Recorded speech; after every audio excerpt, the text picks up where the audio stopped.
तो 10,000 वर्ल्ड के पिछले एपिसोड में हमने देखा था कि गार्डियन चाओ से डरकर मू क्विनचेंग, जू क्विन और युआन चैन को उसी जगह पर छोड़कर अपनी जान बचाकर वहां से भाग जाता है। और अब अपने सामने गार्डियन चाओ को खड़ा देखकर युआन चैन और जू क्विन दोनों की ही हालत खराब होने लगती है और अब वह दोनों ही वहां पर नील डाउन करते हुए बोलने लगते हैं, गार्डियन चाओ, हमें यह नहीं पता था कि आपकी डिसेंडेंट भी यहाँ पर लिन फेंग के साथ है, तो प्लीज हमें यहाँ पर माफ कर दीजिए, हमसे बहुत बड़ी गलती हो गई। गार्डियन चाओ बोलते हैं, तुम दोनों की यह पहली गलती थी, इसीलिए मैं तुम दोनों को माफ कर रहा हूँ, पर आइंदा अगर तुम मुझे दोबारा दिखाई दिए तो तुम्हें मुझसे कोई भी नहीं बचा पाएगा। यह सुनते ही जू क्विन और युआन चैन दोनों ही अपनी जान बचाकर उस जगह से भाग जाते हैं। अब चाओ क्विन आगे आते हुए गार्डियन चाओ को वहां पर ग्रीट करती है। तभी गार्डियन चाओ बोलते हैं, चाओ क्विन, तुम ब्रेक थ्रू करके यहाँ पर कुआसी एम्परर रैलम पर पहुंच चुकी हो, जो देखकर मुझे सच में काफी ज्यादा खुशी हो रही है। तो मैं चाहता हूँ कि अब इस जगह पर तुम कुछ दिनों तक आराम करो, जिसके बाद 5 एलिमेंट ओरिजिन का यूज करते हुए तुम ब्रेक थ्रू करके सुप्रीम गॉड एम्परर रैलम पर पहुंच सकती हो। तभी लिन फेंग आगे बढ़ते हुए गार्डियन चाओ को अपना इंट्रोडक्शन देते हुए वहां पर उसकी जान बचाने के लिए गार्डियन चाओ को थैंक्स करने लगता है। तभी गार्डियन चाओ बोलते हैं, तुम्हें मुझे यहाँ पर थैंक्स करने की कोई जरूरत नहीं, मैं देख सकता हूँ कि तुम एक पियरलेस जीनियस हो, और तो और इतनी कम एज में ही तुम यहाँ पर सुप्रीम गॉड एम्परर रैलम पर मौजूद कल्टीवेटर्स का सामना कर पा रहे हो, जो देखकर मैं सच में काफी ज्यादा इम्प्रेस हुआ हूँ। तभी लिन फेंग बोलता है, सीनियर, अगर आज आपने यहाँ पर मेरी जान नहीं बचाई होती तो मेरा यह टैलेंट आज किसी भी काम नहीं आता। गार्डियन चाओ बोलते हैं, इस जगह पर तुम्हारी मदद करना मेरा फर्ज बनता था, और तो और हमारा फ्यूचर एक दूसरे से कनेक्टेड है, जिस वजह से हमें एक दूसरे की यहाँ पर मदद करनी चाहिए। यह सुनते ही शाओलोंग आगे आते हुए बोलने लगता है, एंसेस्टर, आप यहाँ पर हमें कोई सिग्नल दे रहे हो, साफ साफ क्यों नहीं कहते हो कि आखिर आपका यहाँ पर मतलब क्या है। तभी शाओटियान शाओलोंग को एक लात मारते हुए बोलता है, बेवकूफ, क्या तुम यह बात नहीं समझे? एंसेस्टर चाओ के कहने का यहाँ पर यह मतलब है कि मास्टर लिन फेंग के फादर एम्परर डोंगजी केओस वर्ल्ड के अंदर बिल्कुल सेफ है और वह कभी भी केओस वर्ल्ड से निकलकर बाहर आ सकते हैं। और आज यहाँ पर गार्डियन चाओ ने मास्टर की जान बचाई है और इसके बदले यह चाहते हैं कि फ्यूचर में एम्परर डोंगजी भी उनकी मदद करे। अब शाओलोंग जैसे ही यह सुनता है कि एम्परर डोंगजी बिल्कुल ठीक है और वह कभी भी केओस वर्ल्ड से निकलकर बाहर आ सकते हैं, वह काफी ज्यादा खुश हो जाता है और नाचते हुए बोलने लगता है, मैं यहाँ पर ओल्ड मास्टर से मिलने के लिए बहुत ही ज्यादा एक्साइटेड हूँ। मास्टर लिन फेंग यहाँ पर इतने ज्यादा ऑसम है, तो आखिर ओल्ड मास्टर एम्परर डोंगजी कितने ज्यादा ऑसम होंगे। अब यह सुनकर लिन फेंग वहां पर कुछ सोचने लगता है। तभी गार्डियन चाओ उसके पास आते हुए बोलते हैं, लिन फेंग, इंपीरियल कोर्ट को यहाँ पर तुम्हारे बारे में सब कुछ पता चल चुका है, तो आखिर अब यहाँ से आगे का तुम्हारा क्या प्लान है? आखिर अब यहाँ से आगे तुम कहाँ जाना चाहते हो? अब यह सुनते ही लिन फेंग मन ही मन सोचने लगता है, मैं लिन आन्यू और लिन जाओयू को अपने साथ लेकर क्वीन क्यू के पास जाना चाहता हूँ। मुझे उससे मिले यहाँ पर कई साल बीत गए हैं, साथ ही साथ यहाँ पर मेरे साथ टियानची और लिन याओ भी है, जिन्हें मुझे उनके घर पहुँचाना है। पर इंपीरियल कोर्ट के सभी लोगों को यहाँ पर मेरे बारे में अब तक पता चल चुका है और अब उन सभी लोगों की नजर मेरे ऊपर ही होगी। तो अगर मैं अब यहाँ से क्वीन क्यू या फिर मैंग क्वीन के पास जाता हूँ तो इन दोनों की ही जान को खतरा होगा, और मैं अभी यहाँ पर बहुत ही ज्यादा कमजोर हूँ, जिस वजह से मैं इंपीरियल कोर्ट से इनकी रक्षा नहीं कर सकता हूँ। तो मुझे आखिर अब यहाँ पर क्या करना चाहिए? अब लिन फेंग को वहाँ पर परेशान देखकर ग्रेट एंसेस्टर अपनी टेलीपैथी का यूज करते हुए लिन फेंग से बोलते हैं, लिन फेंग,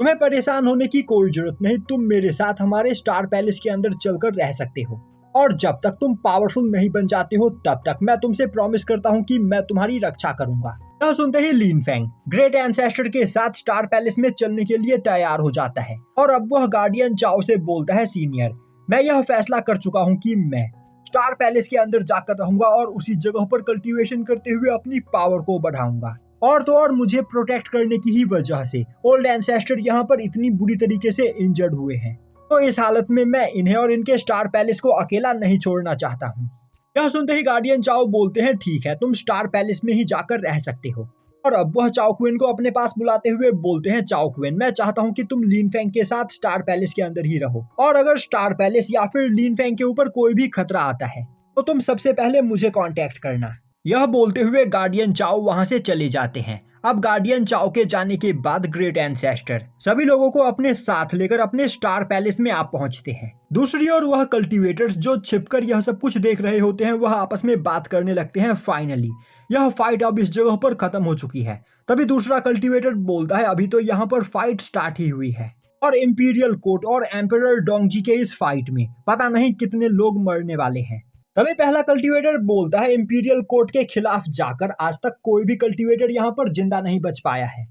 पर इस बार मुकाबला बराबरी का है। और अगर emperor Dongji half step of transcendental realm पर पहुंच चुके हैं तब तो यहाँ पर और भी ज्यादा डिस्ट्रक्शन मचने वाला है और एम्परर डोंगजी और इंपीरियल कोर्ट की इस फाइट में पता नहीं कितने निर्दोष लोग मारे जाएंगे। दूसरी ओर अपनी जगह से खड़ा होकर चेंग यी भी यह सब कुछ देख रहा होता है और अब वह बोलने लगता है इस जगह पर लिन फेंग तो जिंदा बच गया, पर कोई बात नहीं। अब मुझे यह पता चल चुका है कि लिन फेंग की रियल कल्टीवेशन बस क्वासी एम्परर रैलम की है और तो और अब उसके पास मौजूद सभी ट्रेजर्स की पावर को भी सप्रेस कर दिया गया है। तो मौका मिलते ही मैं उसके ऊपर अटैक करते हुए उसे ठिकाने लगा दूंगा। यह बोलते हुए चेंग यी भी वहां से चला जाता है। अब सीन शिफ्ट होता है और हमें दिखाया जाता है कि स्टार पैलेस के अंदर स्टार पैलेस के पैट्रियार्क काफी बेसब्री से लिन फेंग और अपने फादर का इंतजार कर रहे होते हैं। तभी उस जगह पर एक पोर्टल खुलता है और अब उस पोर्टल के अंदर से ग्रेट एंसेस्टर लिन फेंग और स्टार पैलेस के बाकी सभी डिसाइपल्स के साथ उस जगह पर एंटर करते हैं।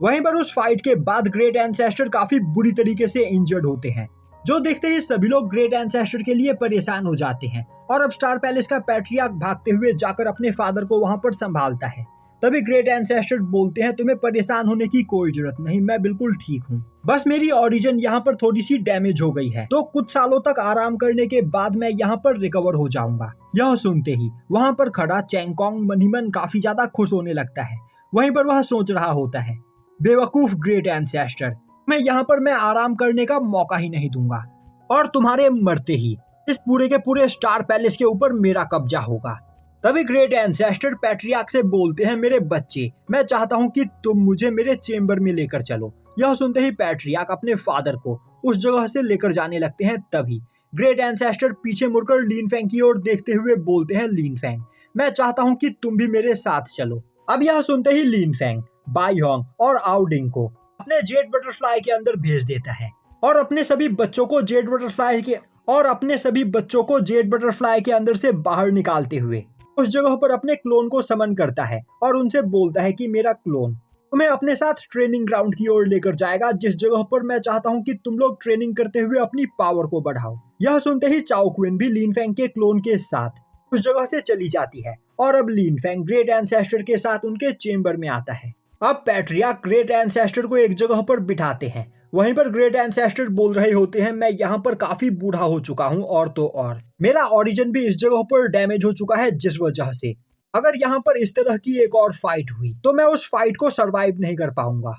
तभी लिन फेंग बो डाउन करते हुए बोलता है ग्रेट एंसेस्टर, आज आपने यहाँ पर मेरी जान बचाई है और आपका यह एहसान मैं कभी नहीं भूलूंगा। यह सुनते ही ग्रेट एंसेस्टर जोर जोर से हंसने लगते हैं और अब वह बोलते हैं लिन फेंग, तुम्हें मुझे थैंक्स करने की कोई जरूरत नहीं और तो और तुम मेरे स्टार पैलेस के डिसाइपल हो तो तुम्हें प्रोटेक्ट करना यहाँ पर मेरा फर्ज बनता था और तो और मैंने यहाँ पर जो भी कुछ किया अपने फायदे के लिए किया। मैंने यहाँ पर तुम्हारी मदद की क्योंकि इसके बदले मुझे तुमसे कुछ चाहिए और मैं आशा करता हूँ कि तुम मुझे यहाँ पर इनकार नहीं करोगे। तभी लिन फेंग आगे बढ़ते हुए बोलता है ग्रेट एंसेस्टर, आपने यहाँ पर मेरी जान बचाई है तो मैं आपके लिए कुछ भी करने को तैयार हूँ, बस आप मुझे ऑर्डर दीजिए। ग्रेट एंसेस्टर हंसते हुए बोलते हैं लिन फेंग, मुझे तुमसे यही उम्मीद थी और अब तक तो तुम्हें यहाँ पर यह पता चल ही गया होगा कि हमारा यह डिवाइन वर्ल्ड कितना ज्यादा विशाल है, इस जगह पर कितने ज्यादा खतरनाक और पावरफुल कल्टीवेटर्स रहते हैं और तो और इस जगह पर सुप्रीम गॉड एम्परर रैलम पर मौजूद कल्टीवेटर्स भी खुद को प्रोटेक्ट नहीं कर सकते हैं। हमारे इस डिवाइन वर्ल्ड में सरवाइव करने का बस एक ही रास्ता है, तुम्हें पावरफुल बनना होगा, हद से ज्यादा पावरफुल, इतना ज्यादा पावरफुल कि कोई तुम्हारी ओर नजर उठाकर भी न देख सके। और आज से कुछ साल पहले एक फाइट में मैं यहाँ पर काफी बुरी तरीके से इंजर्ड हो गया था, जिस वजह से मेरी कल्टीवेशन डैमेज हो चुकी है और अब मैं half step of immortal emperor realm से आगे कल्टीवेट नहीं कर सकता हूँ और टाइम के साथ साथ यहाँ पर मेरा लाइफ स्पैन भी खत्म होता चला जा रहा है। अब मुश्किल से यहाँ पर मेरे पास 1 साल का टाइम बचा हुआ है और इस जगह पर काफी बेसब्री से कुछ लोग मेरे मरने का इंतजार कर रहे हैं। जिसमें से डीमन गॉड हॉल के मास्टर ज़ुक्विन और हेवनली डीमन पैलेस के मास्टर युआन चैन से तो तुम मिल ही चुके हो। यह दोनों काफी लंबे समय से मेरे स्टार पैलेस के ऊपर टेक ओवर करने की कोशिश कर रहे हैं और मेरे मरने के बाद वह लोग काफी आसानी से मेरे स्टार पैलेस के ऊपर टेक ओवर कर सकते हैं, जो मैं नहीं होने देना चाहता हूँ, क्योंकि मेरे मरते ही वह दोनों मेरे स्टार पैलेस को पूरी तरीके से डिस्ट्रॉय कर देंगे और मैंने यहाँ पर हजारों सालों की मेहनत के बाद जिन सभी ट्रेजर्स को कलेक्ट किया है वह उन सभी ट्रेजर्स को चुरा लेंगे। मैं अपने स्टार पैलेस की लेगेसी को इस तरह डिस्ट्रॉय होते हुए नहीं देख सकता हूँ। मेरा बेटा यहाँ पर कुआसी गॉड रैलम के पीक पर आकर अटक चुका है और अब यह भी ब्रेक थ्रू करके सुप्रीम गॉड एम्परर रैलम पर नहीं पहुंच पा रहा है, जिस वजह से मेरे मरने के बाद मेरे स्टार पैलेस का डिस्ट्रॉय होना तय है, क्योंकि यह अपनी इस कल्टीवेशन के साथ ज़ुक्विन और युआन चैन का सामना कभी नहीं कर पाएगा। इसीलिए मैं अपने स्टार पैलेस की जिम्मेदारी तुम्हें सौंपना चाहता हूँ। लीन फैंग, मैं चाहता हूँ कि तुम मेरे स्टार पैलेस के गार्डियन बनो और मेरे स्टार पैलेस को डिस्ट्रॉय होने से बचाओ। मुझे इसके अलावा तुमसे और कुछ नहीं चाहिए। यह सुनते ही लीन फैंग के होश उड़ जाते हैं और यहीं पर यह एपिसोड खत्म हो जाता है।